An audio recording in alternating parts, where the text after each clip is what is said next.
Today let us have the class on chapter midpoint theorem.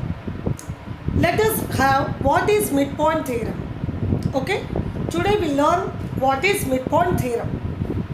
The midpoint theorem is the line segment joining the midpoints of any two sides of a triangle is parallel to the third side and is equal to half of it, means half of the third side.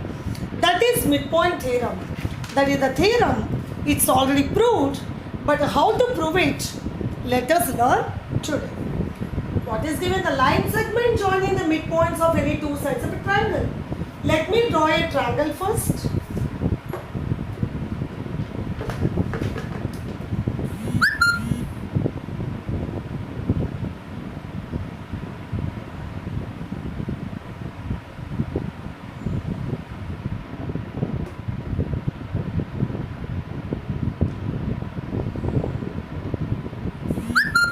So let us let ABC is a triangle, okay. Let E is the midpoint of AB, F is the midpoint of AC. The line segment joining the midpoints, let me join these two, E and F. So that means the line segment joining the midpoints of two sides, any two sides. I have taken the midpoint of AB and AC, that is E and F for the midpoints of AB and AC. The line segment joining these 2 points is EF. It is parallel to the third side. Third side is BC. EF is parallel to BC and is equal to half of it. EF is half of BC. That you have to prove.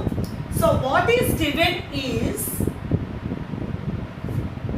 E and F are the midpoints of, I am writing MP, of AB and AC respectively. AB and AC respectively. And you have to prove that if these two are the midpoints, you have to prove that midpoint means AE is equal to BE, AF is equal to CF. Okay. We have to prove that EF, if it is so, it is parallel to third side. EF is parallel to BC and EF is equal to half of BC. That you have to prove. So for this, construction is needed. What construction is? We have to construct or draw a line parallel to a line through C parallel to BA. So parallel to BA through C, we have to draw a line. So this is parallel to BA, okay, and let EF produced meet this line at D, okay. So that is your construction step. Construction is draw a line through C parallel to BA and so this is parallel to BA to meet EF produced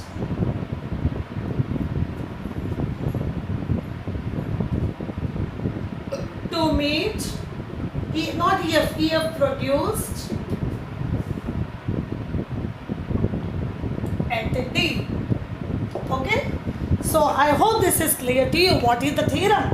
What is given is E and F for the midpoints of AB and AC of triangle ABC. You have to prove that EF is parallel to BC and EF is half of BC, and we have to construct a line through C parallel to BA and let EF produced needed to meet EF produced at the D. Now, in order to show that these two are parallel, let us make these two triangles, triangle AEF and triangle CDF, congruent. Why? Because in order to show that these two are parallel, already we have taken BA parallel to CD. That means BE parallel to CD. If we are able to show that ED is parallel to BC, if these two are parallel means if we are able to show that this is a parallelogram, we can say that AB is parallel to BC. So in order to prove that, we have to make these two triangles congruent.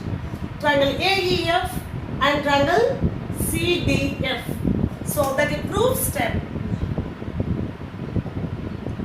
In triangle AEF and the triangle CDF, what is known to us in these two triangles, AF is equal to CF, okay? AF is equal to CF because F is the midpoint of AC, that is given to us. And angle AEF is equal to angle AFE is equal to angle CFD because they are vertically opposite angle.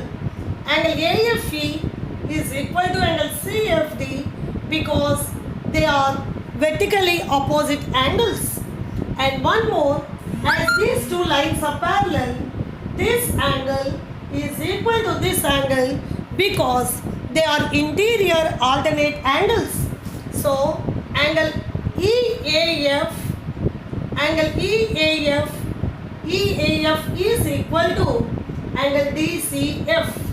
Angle DCF. They are interior alternate angles. Okay. Therefore, these two triangles are congruent. Therefore, triangle AEF is congruent to triangle CDF under ASA condition. Under ASA condition, these two triangles are congruent. Once two triangles are congruent, by CP/CTC, remaining sides and angles are equal. So what happens? AE will be equal to CD, EF is equal to FD. Therefore, AE is equal to CD, that is by CP/CTC, and also EF is equal to FD. EF is equal to FD. Okay, this is also by CP/CTC. So when these two triangles are congruent, we are able to show that AE is equal to CD, EF is equal to FD. But we know that AE is equal to B. Now we got AE is equal to CD. AE is equal to B and AE is equal to CD means BE or EB is equal to CD. And already we have done these two are parallel. BE and CD are parallel, and now BE is equal to CD. That means EBCD is a parallelogram. If in a quadrilateral, one pair of opposite sides are parallel and equal, the quadrilateral is a parallelogram. Already you have learned. Okay? So remaining part let me do here. I am rubbing this.